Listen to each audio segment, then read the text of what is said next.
नमस्कार दोस्तों, मैं विवेक कुमार स्वागत करता हूं आपका अपने YouTube channel study with Vivek Kumar में। दोस्तों, वीडियो को देखने से पहले चैनल को सब्सक्राइब, लाइक और ज़्यादा से ज़्यादा शेयर करें। दोस्तों, आज हम स्टार्ट करने वाले हैं इंडियन पॉलिटी का एक बहुत ही महत्वपूर्ण लेक्चर, संविधान का संशोधन या आर्टिकल 368। यह जो आर्टिकल 368 है, अपने आप में ही एक बहुत ही विशिष्ट अनुच्छेद है संविधान में। दोस्तों, यह संविधान को बदलने की ताकत रखता है। और दोस्तों, इस आर्टिकल के लिए संविधान में अलग से प्रावधान किया गया है। संविधान के भाग 20 में आर्टिकल 368 का उल्लेख किया गया है और इस आर्टिकल द्वारा संविधान में किस प्रकार संशोधन किया जाता है वह भी उल्लेख किया गया है। और दोस्तों, मेरा दावा है कि अगर आप इस वीडियो को पूरा देखेंगे तो आपका संविधान के संशोधन से आने वाला कोई भी क्वेश्चन आप आसानी से सॉल्व कर पाएंगे। तो चलिए शुरू करते हैं। दोस्तों, अगर बात की जाए कि संविधान का संशोधन क्या है, तो आप ये कह सकते हैं कि संविधान के जो कुछ प्रावधान हैं संविधान में लिखे हुए हैं, उन्हें या तो बदलने के लिए या कुछ नए प्रावधान जोड़ने के लिए जो किया जाता है वो संविधान का संशोधन कहलाता है। यानी आप ये देख सकते हैं, यहाँ लिखा हुआ है कि संविधान का संशोधन कुछ प्रावधानों को बदलने या दैनिक आवश्यकताओं को पूरा करने के लिए कुछ बाहरी सुविधाओं को अद्यतन करने का तात्पर्य है।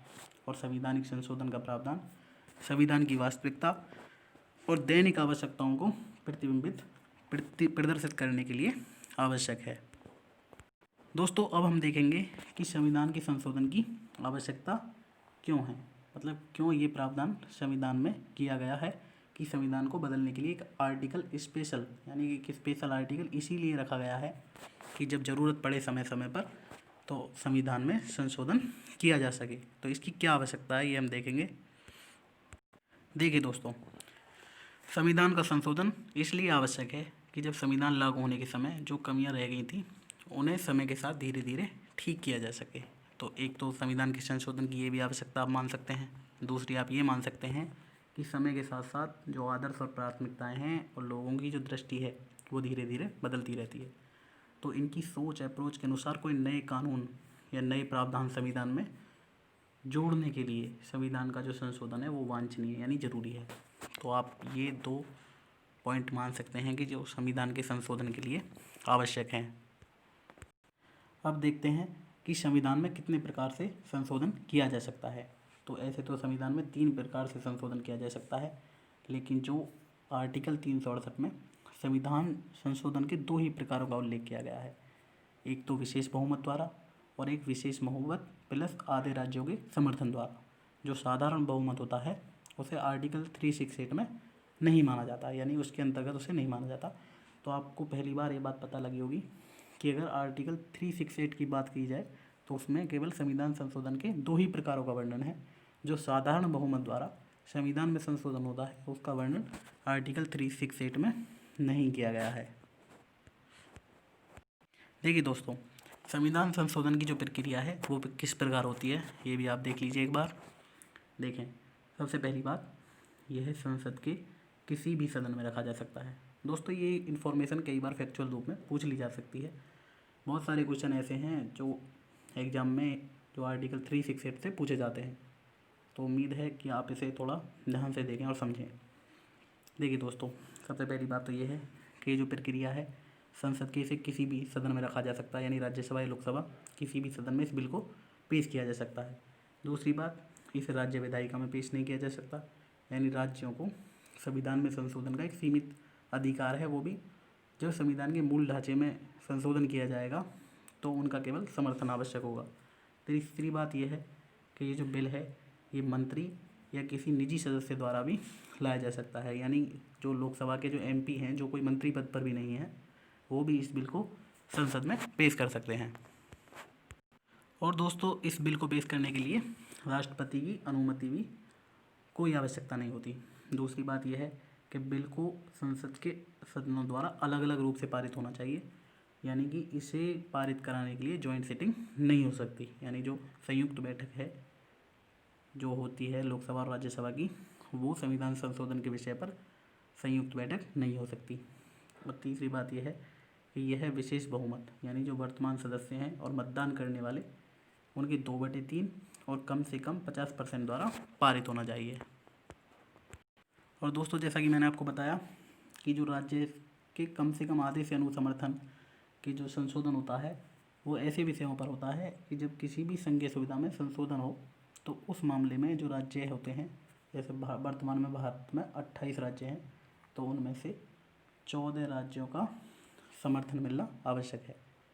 अर्थात अगर किसी ऐसे विषय पर संशोधन किया जाता है जो संघीय ढांचे से जुड़ा हुआ है संविधान के, तो उसे पारित करने के लिए विशेष बहुमत के साथ साथ कम से कम 14 राज्यों का समर्थन मिलना भी आवश्यक है। और दोस्तों इतने सारे प्रोसीजर के बाद जब यह बिल राष्ट्रपति के समक्ष प्रस्तुत किया जाता है तो उसके पास हस्ताक्षर करने के अलावा कोई विकल्प नहीं होता। राष्ट्रपति जो है इस संशोधन को पारित कर ही देता है, ये करेगा ही। और दोस्तों यहाँ पर एक बात यह भी महत्वपूर्ण है कि राष्ट्रपति के लिए बिल पर कार्रवाई करने के लिए कोई समय अवधि निश्चित नहीं की गई है, यानी उसके पास सहमति तो वो देगा ही, लेकिन वो सहमति कितनी अवधि में देगा यह कोई समय अवधि निश्चित नहीं की गई है। और एक बार ये कि जब एक बार राष्ट्रपति अपनी सहमति दे देता है तो बिल एक अधिनियम बन जाता है। अब देखते हैं दोस्तों कि संविधान में जो संशोधन है वो कितने प्रकार से किया जा सकता है। जैसा कि मैंने आपको अभी बताया था कि संविधान में संशोधन 3 प्रकार से कर सकते हैं, लेकिन आर्टिकल 368 में संविधान संशोधन के केवल 2 प्रकारों का वर्णन किया गया है। यानी जो साधारण बहुमत द्वारा संविधान में संशोधन किया जाता है उसका उल्लेख आर्टिकल 368 में नहीं है।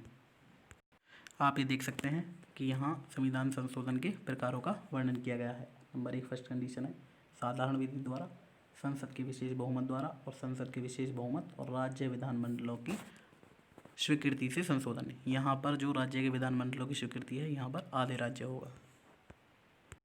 देखिए दोस्तों अगर साधारण विधि की बात की जाए तो इस विधि का मतलब है जो संसद में उपस्थित जो सदस्य हैं तथा मतदान करने वाले जो सदस्य होते हैं उनके साधारण बहुमत से किया जाता है। दोस्तों आपको यहाँ पर याद रखना है, मान लीजिए कि लोकसभा में किसी दिन केवल 100 ही मेंबर हैं, तो यहाँ पर अगर साधारण बहुमत की बात है तो यहाँ पर 51 लोगों का समर्थन जिस बात पर होगा उसे साधारण बहुमत कहा जाएगा। या मतदान करने वाले 100 मेंबर हैं उस समय लोकसभा में, तो उसमें से अगर 51 लोग किसी के पक्ष में अपना समर्थन देते हैं तो उसे साधारण बहुमत कहा जाएगा। और दोस्तों इसके अंतर्गत राष्ट्रपति की पूर्व अनुमति मिलने पर, यानी राष्ट्रपति की अनुमति मिलना आवश्यक है और इसमें निम्न संशोधन किए जा सकते हैं। देखिए अगर नए राज्यों का निर्माण करना हो, राज्य क्षेत्र सीमा और नाम में परिवर्तन, यानी जो जम्मू कश्मीर का किया गया है प्रावधान वो भी इसी के द्वारा किया गया है।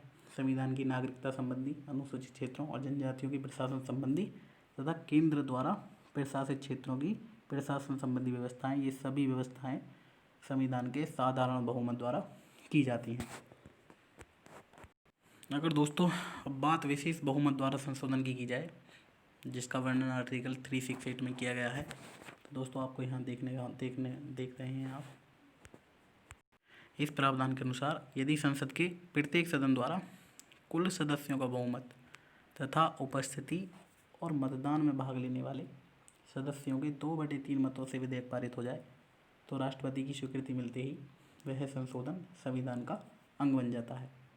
यानी मान लीजिए कि हमारे लोकसभा में इस समय कितने मेंबर हैं 545, तो इसमें कितना 50% और प्लस 1 इतना तो चाहिए ही चाहिए, और प्लस जितने लोग उपस्थित हैं उस दिन से लोकसभा में, या जिस सदन की हम बात कर रहे हैं उसके मतदान लेने वालों का 2/3 इतने लोगों द्वारा विधेयक को पारित किए जाना ही विशेष बहुमत कहलाता है।